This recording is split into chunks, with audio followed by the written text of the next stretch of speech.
welcome back to Empower Your Menopause after our rather long summer hiatus. This is a podcast all about health, happiness, and hormones for women 40 and above. And I'm Coach James Ellis, and with me I have Coach Juli. So today we're going to explore a really simple question that's come up. It's come up from a lived experience that Julie's had recently. And the question is, how much of what we think we want is actually our own idea? So let's say that again. How much of what we think we want is actually our own idea? So generally, as human beings, we like to think that we know why we make the choices that we make, right? We choose what we eat, we know what we like, we decide whether to exercise, pour ourselves a glass of wine, order a takeaway, eat some sweet treats, whatever they might be. But how much of that decision making actually happens in the moment, and how much of it has already been influenced by a load of stuff that's happened before it? So as health coaches, Julie and I always talk about mindset, habits, willpower, personal responsibility.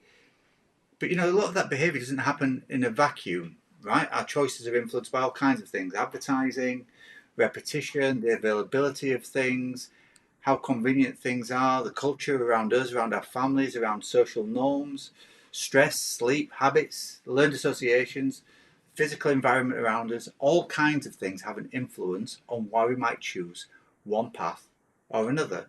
So today we want to talk about this, but we want to move the conversation away from any kind of judgment, but towards curiosity, so we can give you some practical ways to design an environment that actually supports the health choices that you genuinely want to make, and maybe reduce some of that influence that's coming from outside sources. So, Julie, this largely comes, as I said, from one of your lived experiences that happened recently when you were over in America. Why don't you tell us how seeing some adverts for Haribo actually triggered something for you? What happened? Yeah, it's really interesting because my father passed away July 1st. So I was in America for about a month, helping to sort out the affairs, and things were pretty chaotic, and I decided to have one completely down day where I wasn't running around doing so many things. And while I was there, because I don't have a TV, I haven't had one for almost 25 years, I just don't watch it. I decided to watch some TV and some old episodes of NCIS, a program I used to like. And I was sitting there because there was a marathon going in the afternoon. I was sitting there watching it, and I started to get increasingly annoyed because of the number of commercial breaks. And me being me, I decided to grab a pen and paper and I started tracking the commercials. Remember, this was an entire afternoon, so there were 4 or 5 episodes. And I started writing down all the different commercials, counting how many there were and what the products were that were being marketed. And there were 53 commercials during every hour show that I watched, and that took up 18 to 20 minutes. And I just thought, 53 commercials. Can you imagine all of that just coming at you all the time? But one of the adverts that happened more than 20 times in that afternoon was Haribo, for the Haribo Gold gummy bears. Now, I don't have a big sweet tooth, but I do like Haribo gummy bears. But when I started watching the show, I had absolutely no desire to eat anything sweet and have any desire to have gummy bears. But I noticed over the next few days, I started thinking about the gummy bears. And by the end of the trip, I had such a strong craving for them that I went to a shop at the airport to buy some. And and now, fortunately, I discovered they were $8.50 for a bag, and I thought, well, there's a limit to how much I'm willing to pay for my cravings. But I started to reflect on that, and I noticed it was really interesting because I knew exactly what was happening, right? I understand nutrition. I have a business degree. I've studied marketing and advertising. And as master health coaches, James and I both studied behavior change psychology. So I knew exactly what was happening, but it still happened. I wasn't hungry at all for sweets. But then I saw all these commercials. I started seeing them in the supermarket, in the service stations, pretty much everywhere we stopped were these Haribo Gold gummy bears. So I'm not saying that the advertisements caused my cravings, but all of that continued and repeated and exposure just made them so ingrained in my brain that by the end of the trip, I was actively craving something that I'd had no desire for at the beginning. And I started thinking, we're trained in all of these things. And I was observing what was happening as these cravings came up for me. And I was just thinking, a lot of the times when we talk to our clients and they're struggling with food, they think they don't have enough willpower or enough discipline. They don't understand where those cravings come. If I'm someone who studies this and understands it, doesn't it make sense that we have to start realizing that some of these things that are happening with our clients aren't because they don't have willpower or discipline? Our brains can play a lot of tricks on us. Mm. So I'll hand that over to you, but that just really got me thinking about this stuff. Yeah, and I mean, it shows, doesn't it, the influence of external things. There's an illusionist who you may have heard of over here in the UK called Derren Brown. He's very, very famous, and he does a lot of thought experiments whereby, one of the famous ones that he did was he got three different people from three different advertising agencies to come and do a pitch for a job that he wanted them to do. He had them picked up from their advertising agencies opposite ends of London and then drive them to this location. On that drive, he had a certain number of specific advertisements going on like billboards and things like that, that each one of the three creative leads for this thought experiment, they didn't know they were in a thought experiment, by the way, they all saw those on the way, and he'd also staged little interventions along the way. When they arrived at the location and they were given the brief, they had like an hour to put together a sketch of what the brief might look like.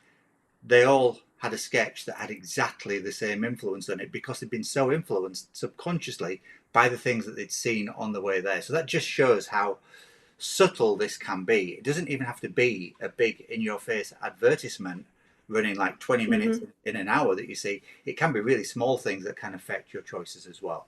So we think that the decisions um, originate with us, right? I decided that I wanted to do that. I chose what to eat. I know what I like. I just need more discipline. If I really wanted to change that, I would. But really, human behavior is much, much messier than all that, with all these different things that are going on. So here's just a list of things that I sort of like think can affect people's decisions when it comes to their health. So familiarity and repetition, that visibility, obviously you'd seen that ad so many times that it's there, Mm-hmm. right? Is something available? Generally there's a rule in nutrition that we're both very familiar with. If you've got something in your house that you don't want to eat, if it's there long enough, eventually someone will eat it. So visibility is key, right? Is it Yep. available? Is it convenient? What are the social norms around things? What have you done previously? How have you acted previously? What are your previous experiences? Do you have any emotional associations with it? I'm an absolute apple fiend because me and my dad used to go to the market once a week and buy a huge box of apples, and they would always sit on the top of our cellar and be really, really cold.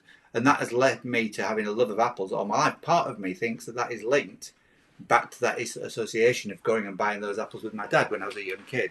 Then you've got stress and fatigue, you've got habits, marketing and media, our friends, people around us.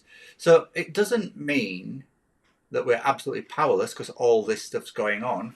Quite the opposite. In fact, once you're aware of the influences, like you were, you picked up on the fact that you were being Mm-hmm. influenced, then that gives you more opportunity to actually put a stop in and make a genuine choice because you know what's triggering you to have those cravings or to choose those behaviors, whatever it might be.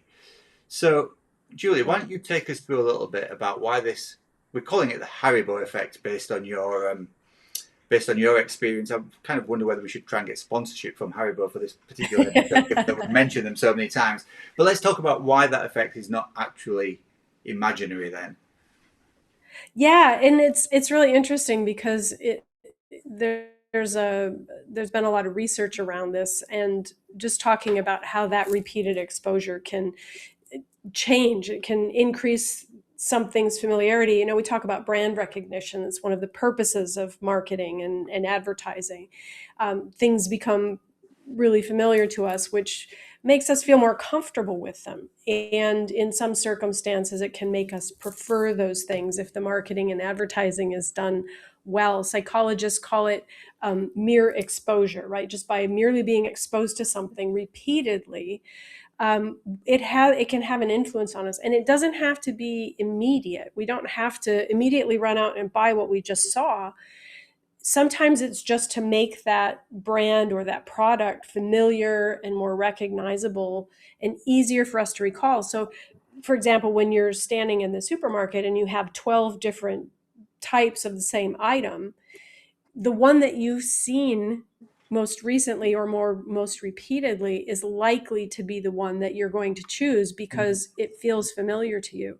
So just like when I had that thought of, wow, I really want some gummy bears, it felt a bit spontaneous, but taking some steps back, I realized where that came from. So, especially when it comes to food cues, because we talk about this all the time with our clients, we can have these triggers that make us crave a food or make us feel like we're hungry for a particular food, even when we weren't consciously planning to eat it. And things like sight and smell, imagery, you see those gooey cookies and things in the adverts where the chocolate is melted and pulling apart, or the caramel or whatever it might be. Availability of things, as you mentioned earlier, that can all make a difference. So we can't scientifically conclude, of course, that those ads made me buy gummy bears, but it's that repeated exposure that probably helped me think about it so actively, because it definitely wasn't something I wanted until I started seeing those ads. And this just reminds me, because I was talking about this with some friends. There are still ads and adverts from our childhood. I mean, think about that. Jingles that you remember Yeah. or slogans that you remember. Um, and I'd love to, just for those who are listening, think about adverts or jingles that you can remember from when you were a child. Can you still sing them? Can you still remember all of those things? Yeah. And then, but then you go back and think, but how much else can you remember word for word from when you were 8 or 10 years old or 20 or whatever? I mean, what ones do you remember? What comes to mind? Yeah. So there's a few really, not always around jingles, but and luckily, the '70s was largely such a bad era for food that was being advertised to us. Not many of them actually bring up cravings for me, but there was one that was very famous here in the UK. Um, that was some aliens on a spaceship, but these aliens were kind of like robots as well, and they spoke with sort of like robotic voices, a bit like this. And Hmm. they were mimicking the fact that they were looking down on Earth and they saw people making mashed potatoes by actually peeling them, chopping them into bits, putting them into boiling water, draining them, and then taking a potato, mashing them, and adding butter. And the whole thing, it was an advert for instant mashed potatoes, basically. Okay. Right? So it was just like, why are you guys not just pouring water into this powder and making mash like that? And the slogan for it was, for mash, get smash. Smash was the brand of Okay. of potatoes. So that is one that really sticks with me from '70s. That is just really sort of like a classic childhood one for me. How about you from the US? Well, I won't sing the jingles, but there's one that comes up, and it's one of those. It ends up being an earworm, and I just for plasters, the brand name is Band-Aid. Yeah, So in the States, if you want a plaster, nobody will understand what you're talking about. But if you say I need a Band-Aid, yeah, even though that's the brand, people know exactly what you want, and you want a bandage. And the jingle was, I'm stuck on Band-Aid because Band-Aid's stuck on me, meaning they wouldn't come yeah, off, yeah, for if you got wet or whatever, they would stay and help you heal. And there was another one for Oscar Mayer bologna, and it was a little boy with a fishing pole, and he was eating a bologna sandwich, and he was singing, my bologna has a first name, it's Oscar. My bologna has a second name, it's Mayer. And he would say, "Oh, I love to eat it every day. And if you ask me why, I'll say, because Oscar Mayer has a way with Bologna." And all of our kids in school knew how to spell bologna.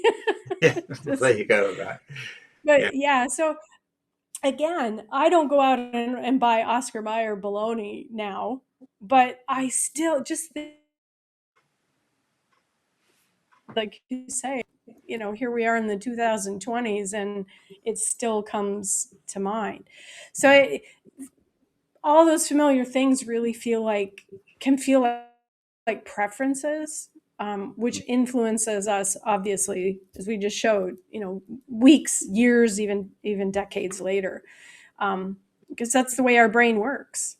Yeah. You want to, 100%. That's the way yeah. the brain works. And also, you know, I don't want this to be a takedown of marketeers because I think there is a much wider issue here rather than just advertising and marketing and things like that. But marketing gets so subtle these days, right? Because Hmm. you talk about something or you search something, and a company knows what you've searched and therefore can start serving you adverts to it. So I was looking for a particular probiotic yesterday because somebody had talked about it on a webinar that I was on. And then since then, I've been literally flooded. My social feeds have been flooded with ads for that particular probiotic. And then I was reading the other day about there's a long debate about these long life sauces like ketchup and brown sauce and things like that. Do you keep them in the fridge or do you keep them in the cupboard? Well, Hmm. notionally, from a shelf life point of view, there's absolutely zero difference between their life if you keep them in the fridge or in the cupboard once they've been opened. And um, but taste wise, ones that are at ambient temperature, so room temperature, taste a little bit better than the ones that are from the fridge. Because when you get the fridge, the cold from the coldness of the product is dulling your taste buds a little bit. But Sure. interestingly, from a marketing point of view, um, you don't eat things as readily if they're in the cupboard as you would if they're in the fridge. Because you open the fridge 30 times a day, right? But you don't open your Right. 30 times a day. And so I think it might have been Heinz started putting on their ketchup bottles, keep refrigerated. Not because it preserved it better, but because they wanted it to have more line of sight visually when people were Right. opening the fridge because it made them consume it more. I'm thinking, my God, that is how nuanced some of these things get, right? When it comes to Yeah. third parties want to influence us other than the influence that we have from other people in our lives other than just marketing and Sure. exposure that way. Yeah, so I guess let's talk a little bit about sort of how the brain processes these a bit. And I know that a lot of this isn't directly related to female midlife health or the menopause transition, but there is a challenge here because one of the things that people talk to us a lot about is how they feel as though they're really affected by cravings, how that doesn't help them manage their weight as well. So let's look at a little bit then about sort of like how this might be playing out in people's minds and in their brains. There's a often used term we talk about our brains being lazy and that we take the simple choice, but really your brain works in kind of like an economical way.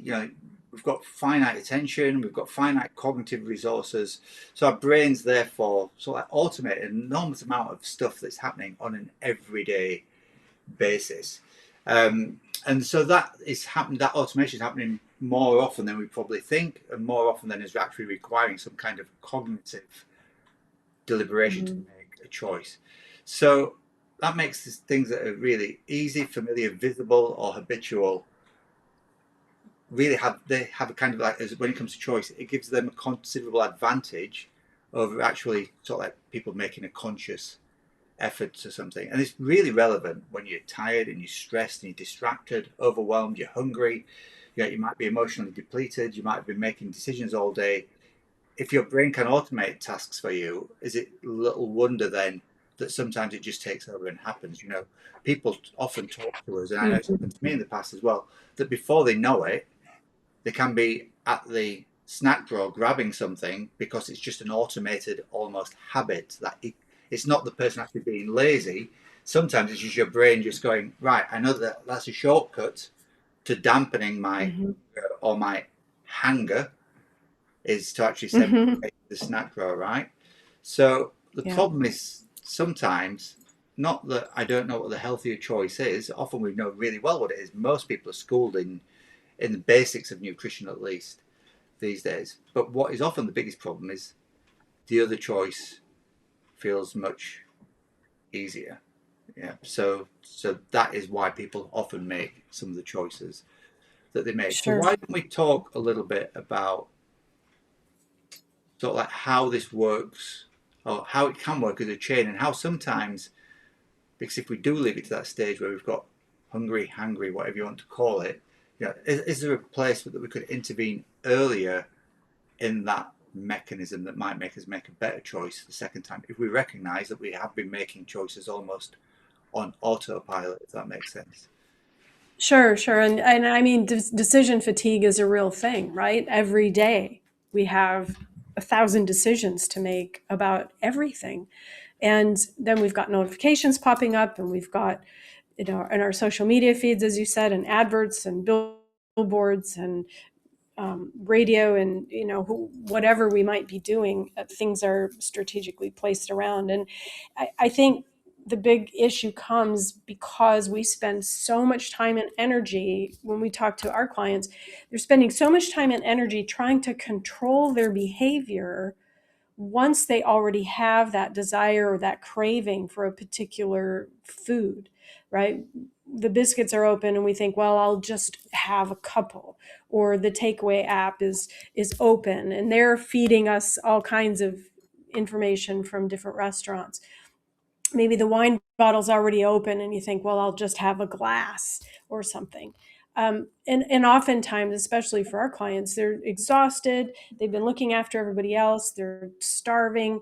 They didn't maybe skip lunch and they didn't plan anything for dinner. So what are we going to do, right? We're going to just grab what's easy. We've got cravings, and there's that something that we've been repeatedly exposed to. And that even happens when it comes, this isn't just food related, it comes to healthier habits like exercise. Now we spent the entire day sitting down, and somehow we expect ourselves to suddenly feel energized and want to go running to the gym or go outside for a walk or a run. And then suddenly we're demanding that discipline of ourselves and willpower. So we're waiting until the hardest point in that whole behavior sequence, if you will, to actually stop the process and intervene. So what if we started thinking about that a little bit earlier? We talk about planning ahead. We talk about trying to think about these things before they become an issue. So instead of saying, well, how do I stop myself eating this right now? Think about what happened before you actually wanted it. That was the big exercise for me with the gummy bears, certainly. Instead of saying, oh, why can't I make myself exercise? I never feel like it. Well, what would make it easier to get more movement into your day? Um, things like putting your shoes by the front door and just going out for a walk. Mm. What would make that easier for you? Don't worry about discipline. Think about, why is the behavior you don't want easier than the behavior you do want? Because we don't want to just get better at fighting ourselves, right? We want to create fewer battles.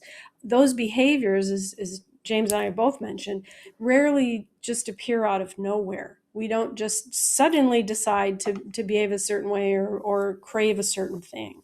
So we have an exercise that we love to do with our clients, to this end, and it's called breaking the chain. James, do you want to talk about that?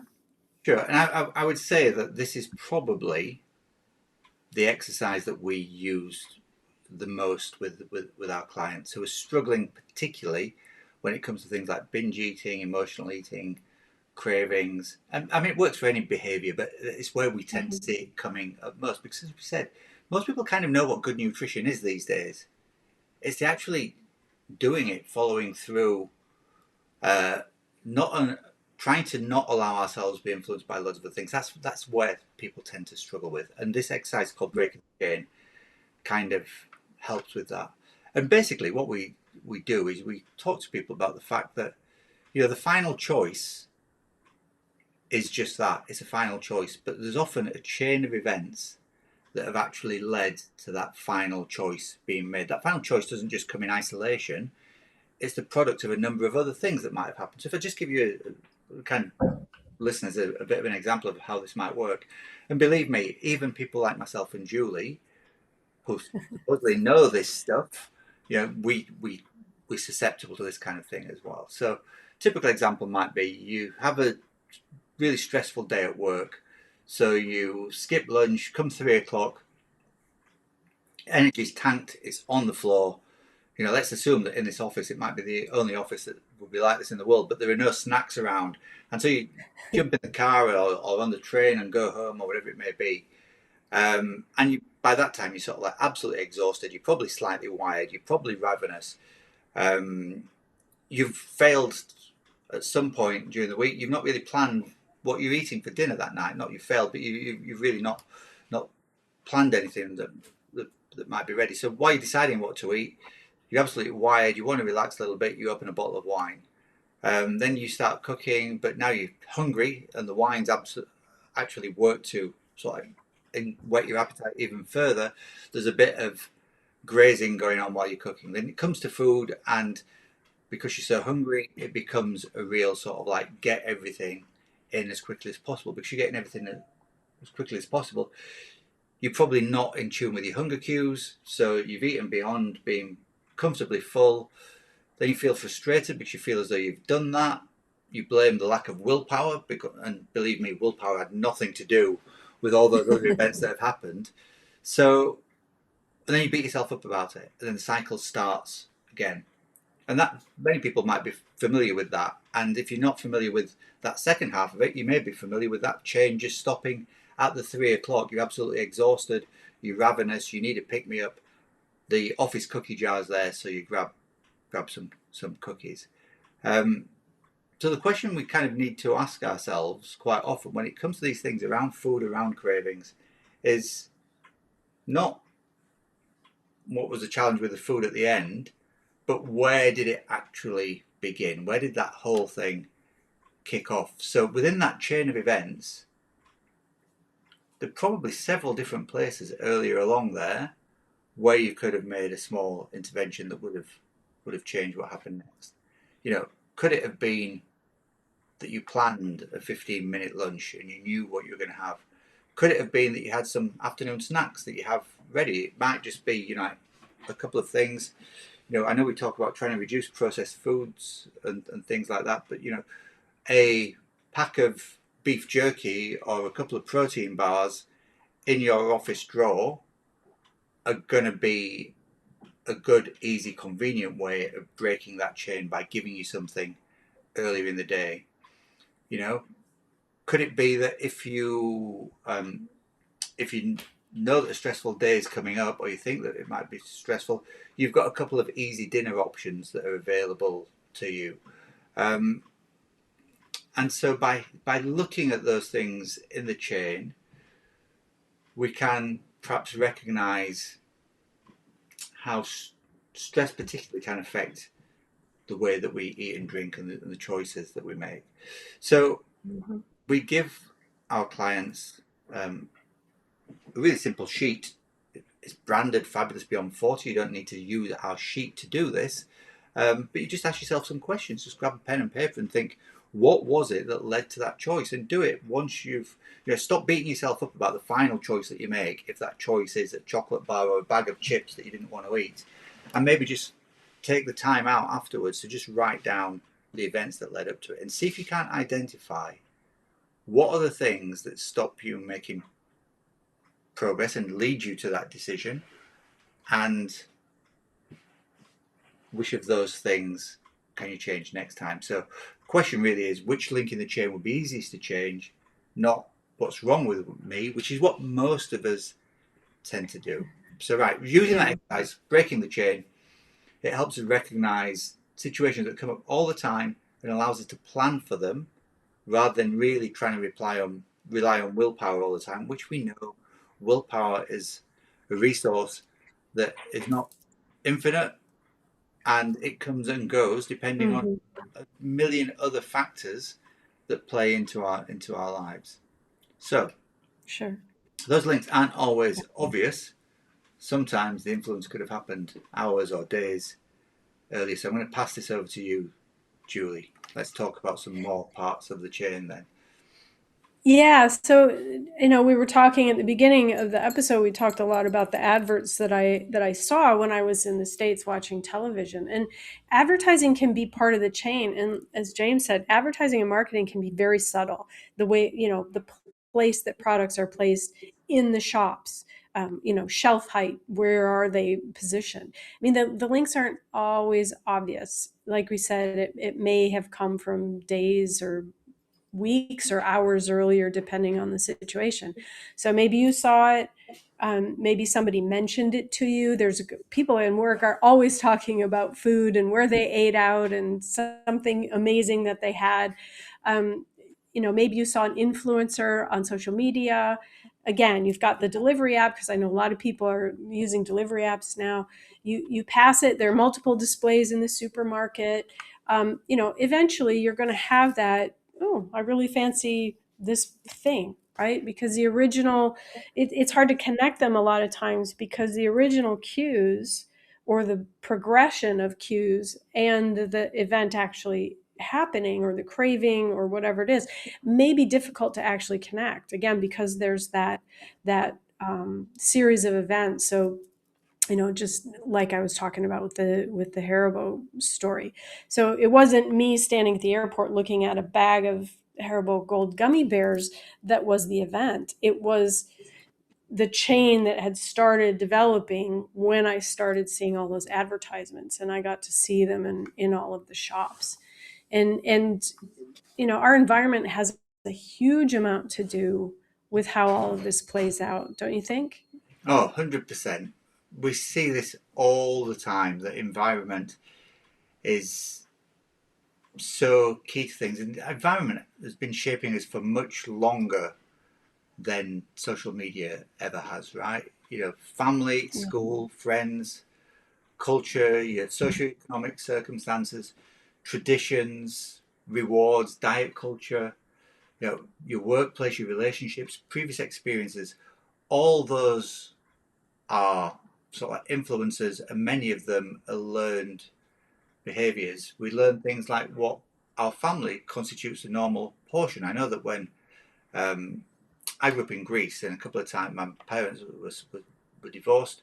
When I came back a couple of times to stay with my dad, just for a few weeks at a time, and he'd remarried, and I acquired three stepsisters and a stepbrother, I was absolutely shocked by what they considered a normal portion to what I would have thought a normal portion was before. Suddenly, like normal portions, the regular portion in my head became much bigger than what I'd been used to, because I saw this new behaviour. We learn whether desserts a reward or not. I'm still shocked by the fact that my kids went to our local primary school, and if they did well in their maths tests on a Friday, they would be given, once again, a bit of free advertising for Haribo, they'd be given one of those little mini packs of Haribo at the end of the week for doing well in their maths or their spelling tests. I mean, it's crazy that kids are, from that age, are taught in an era which is meant to be more enlightened than when I grew up and when you grew up. Mhm. They're taught to associate doing well at school with getting a treat from the school. We learn whether Mhm. we consider exercise to be punishment or pleasure. Some people really, really enjoy it because that's the way that it was always approached within their family and within their schools and things like that. Other people absolutely hate it because that might be learned behaviour that's passed on from their environment, from their parents, or whatever it may be. The classic Yeah. one is, you can't have any dessert until you finish the food on your plate. So we as kids, as human beings, even inherently, we have sweet tooths that have been with us for through evolution. But suddenly you're told Mhm. that you've got to eat beyond what may be actually full before you're actually allowed to be given a dessert. I remember one of the things, the big famine when I was a kid growing up in the 1970s was in Biafra, and my mum would guilt us into finishing food by saying, there are kids starving in Biafra. Yeah. be glad of that food. And my sister used to say to her, well, yeah, send it to them in a by airmail or whatever. Then cheeky way that she was. So yeah, there's lots of things that affect us throughout our lives. What does a celebration involve? Does it involve cakes and lots of sweets and jellies and treats and all that kind of stuff? What foods do we associate with things like comfort, family, love, belonging? I know uh, something you've talked about a heck of a lot, Julie, is your memory of sitting eating popcorn on the couch with your mum, right? Yeah, So popcorn's got a really emotional driver for you, and there's loads of things absolutely. that come Yeah. around. And then throw on top of all those learned behaviours, all those experiences that we've dealt with through all our lives, and add on modern advertising, social media, the algorithms, the influencers, food delivery apps. They all add on more. So you know a lot of what we think is inherently just us and us potentially making at times poor choices is really a complicated mix of biology, learning, repeated experience. And the truth is that just because you've learned something a certain way doesn't mean that you can't unlearn it or you can't reprogram your brain. The brain's very good at being able to adapt to new norms if you can actually do that. So obviously there's a Yeah. genetic element to this as well. I know Julie, you've got some thoughts on on the genetic side of it. Yeah, and I'm just going to be really brief here because I think this is a whole episode on its own talking about genetics because people a lot of times will say, "Well, it's genetic. It's just how I am." I have this sweet tooth and it's just how I'm built. There are definitely genetic influences on things like taste and appetite, even body weight and different health outcomes. But our biology and our environment are continually interacting. And there's a science called epigenetics that are showing that we can turn certain genes on and off. So genes are not something that's absolutely concrete. We're not, even if we're predisposed, it doesn't mean we're predestined to express those genes or express those behaviors. So instead of asking whether something is entirely genetic or entirely environmental, we have to think about, given the situation, given the hand that I've been dealt, what can I influence? And the things we've been talking about, environment and choices and making the behaviors we want easier, those can all have a huge impact and change the outcome for us basically. And to avoid just beating on the dead horse of this now, let's talk about how this is important, especially for our listeners, and then how to address it maybe. Yeah, so we're probably running super long on this episode, but it's really super interesting as well, I think. But we talked, so like I said before, a lot of this comes back to general life. There isn't anybody who isn't affected by some of the things that we've been talking about so far in this episode. Sure. So why does this matter then in midlife for women? So there's a lot going on. We've talked about this a lot. Changing bodies, changing hormones, the demands of careers and work, and how some of those symptoms from the changing hormones and the changing bodies might actually be affecting career and work as well, and what effect that might have on mental health. You've got caring responsibilities, you've got Asian parents, parenting down to kids as well. You've got your other relationships with your friends and your family and extended social groups, whether that be the PTA or whatever it might be, some village association or some town association that you might be part of. And then you've got the disrupted sleep, the stress, huge decision overload, and decades, absolute decades of diet messaging. We talk about it all the time, how Mhm. many diets women go through in in midlife until they reach midlife. Sorry, I just tried to get rid of the glare on my camera there, and the camera came unstuck while I was talking about that. And quite often women end up in these environments that are designed to capture your attention, to encourage consumption, to remove the friction, to go for the easy choice. Um, and then, the advice that many women are given is, well, just make better choices. But that's really simplistic. So trying to understand the environmental influence doesn't remove the personal responsibility of it. It just helps us understand the conditions in which that responsibility that we have, a personal responsibility to ourselves, has to operate. So we can take responsibility for what we do without necessarily taking all of the blame. So we are rounding up. I do promise you. I know we've gone a little bit long on this one. Yeah. Julie, let's talk a little bit about the suggested listener experiment then before we wrap up. Yeah, so we would love to challenge you now for the next week to become your own detective. When you have a craving or a behavior that you're trying to change, when those things come up, don't immediately try to stop it. Don't start berating yourself. Start to get curious about it. Step back, because the good thing is that curiosity and shame cannot live together. So when we get curious, we can step back and look and say, okay, what made me want this? Am I physically hungry? Did I see an advert on social media or on television? Did somebody talk about it? Was somebody else eating or drinking it? We go out with people all the time and maybe change our choices because they order something that we think, oh, I'd like to have that as well, right? Am I tired? How stressed am I? How bored am I? Is this something that is just familiar? I mean, I can't tell you how many times during the workday, if there's a task I'm avoiding or I'm feeling stressed about, how many times I find myself standing in the pantry looking for a snack, even when I'm not hungry or it's not mealtime. Um, is it the easiest option available? Is that why I'm choosing it? So don't attach that judgment or moral value to these things, to the food or the behavior, whatever it is. You're gathering information. Be curious, be a scientist, and do this experiment so that think about how you can work backwards from how you got to that point and identify the chain of events that might have happened. And then think about, what is that link that I can break next time? How can I prepare for this better the next time it comes up?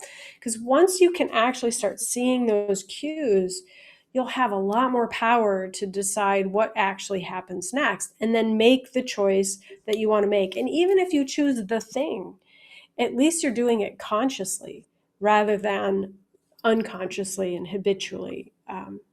So that's that. I would love to know, or we would love to know, if you want to comment about how that goes for you. Do that experiment and then let us know what you find. Yeah. Great. So let's start to wrap up then. So today's episode has not been an argument for avoiding the gummy bears, wine, dessert, takeaways, or anything else you might genuinely enjoy. Sometimes you might genuinely just want some gummy bears. Buy them, eat them, enjoy every gelatinous little bugger of a gummy bear that's in that packet. So the question isn't whether you made the perfect choice. It should really be about whether you made a conscious one or not. Your good health isn't built by winning hundreds of tiny battles with ourselves every day. It's built by creating the conditions in which fewer battles are actually needed. So, let's stop waiting until the desire appears to decide what you're going to do about it. Look upstream, try and find the chain. Instead of constantly trying to become stronger than your environment, start making your environment work a little bit harder for you. Now, we talked about the break the chain exercise. Um, Quite often when people do this, it can bring up some really strong feelings for them and some challenges. So, as you all know by now, hopefully, Julie and I offer a free call, 45 minutes of our time, a free coaching session, so we can help you get to somewhere, but you can also see what it's like to actually be coached. So if you want to jump on one of those, we're happy to take you through the break the chain exercise. If that's what you'd prefer, then we're happy to do that. So you can book one of those at freecall.fabulousbeyond40.com. So that's it for this week. We'll pop some notes. We'll pop that link in the show notes. We will see you next time. In the meantime, we've been James and Julie from Fabulous Beyond 40. Stay strong, stay fabulous, and we will see you next time. Bye.